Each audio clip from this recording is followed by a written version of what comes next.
In this video we'll show you how we can rough and finish this part. So this is the 3D module that we've started and imported the file.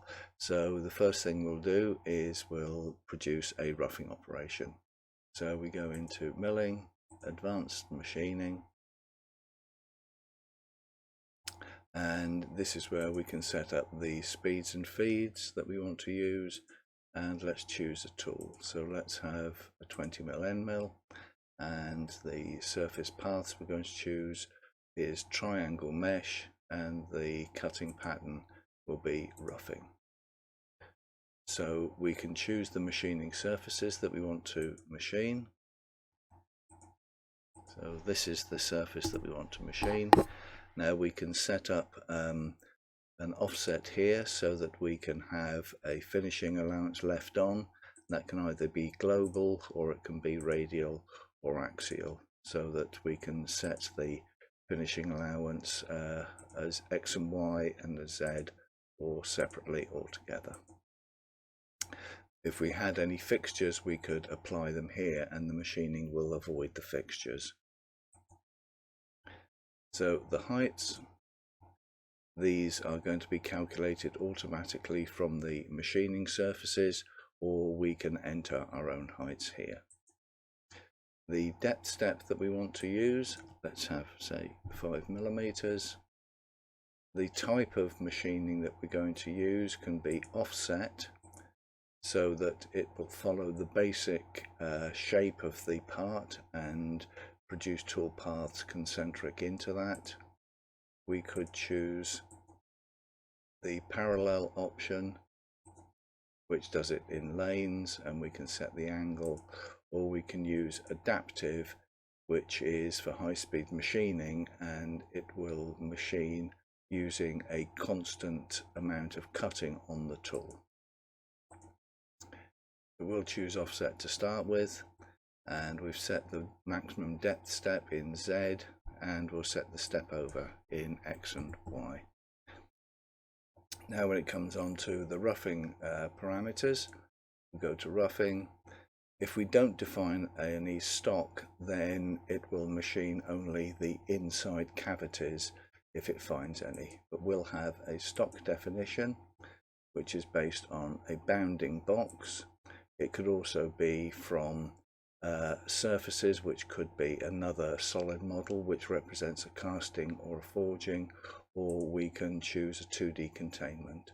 So we'll choose a bounding box, and we'll expand the shape by, say, 2mm. Okay, so we click OK, and that will now calculate that tool path, as we can see here. So that's the roughing tool path that's been calculated based on the tool that we've given it and the outside shape. If we wanted to simulate that, we go into the simulate module,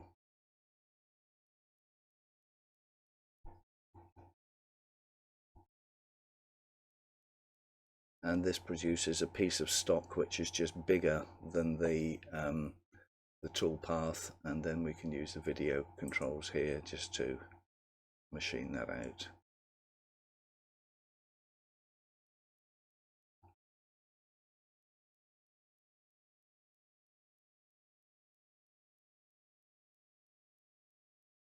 We can also set up an exact stock amount so that the tool will only come in from the outside of the stock.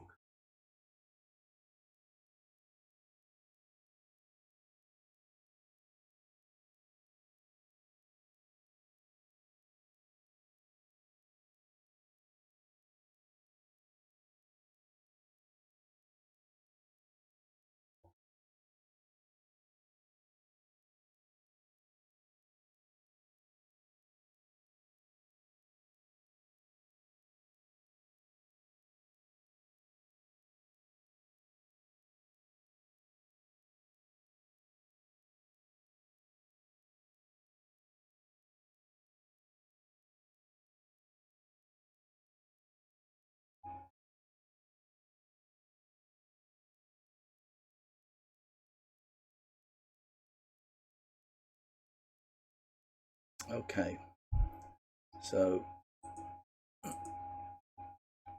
that's produced the roughing toolpath, and now if we want to, we can just switch that off so that we don't see it, and then we can do some finishing operations.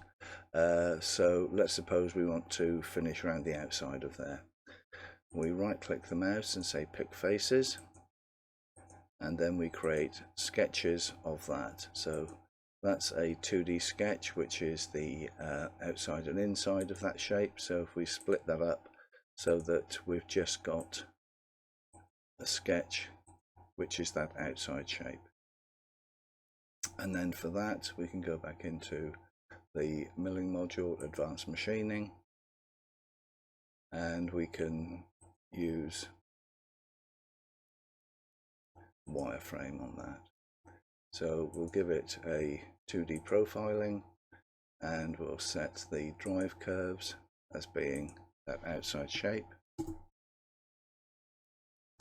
and we can set the cutting side and the compensation so that we can set the compensation on the PC or on the controller, and we can account for tool wear as well. We can cut left or right of that.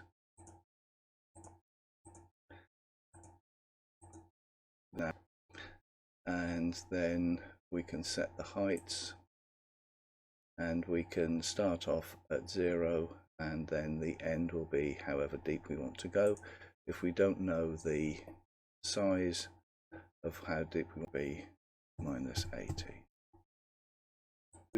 We could use a different tool, so let's have a 10mm end mill to do that.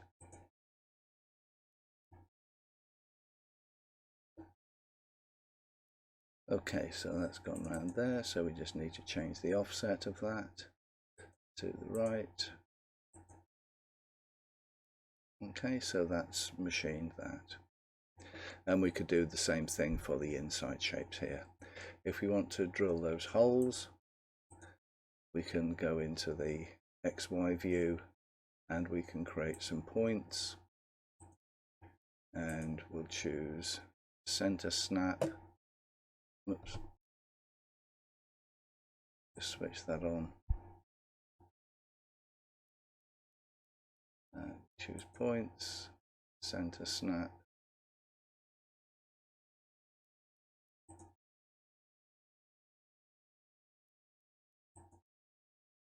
And that just finds creates points at the center of those holes.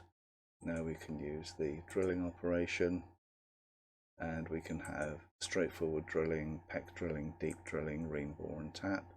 We can pick the points that we want it to machine, so that's just those two there. Choose the tool that we want to use, and then the clearance plane and the depth that we want to work on. Okay, so that's produced the tool path for those drills, and we could do the same thing on the inside of there. So that's just a brief video on showing you how the software can machine this shape.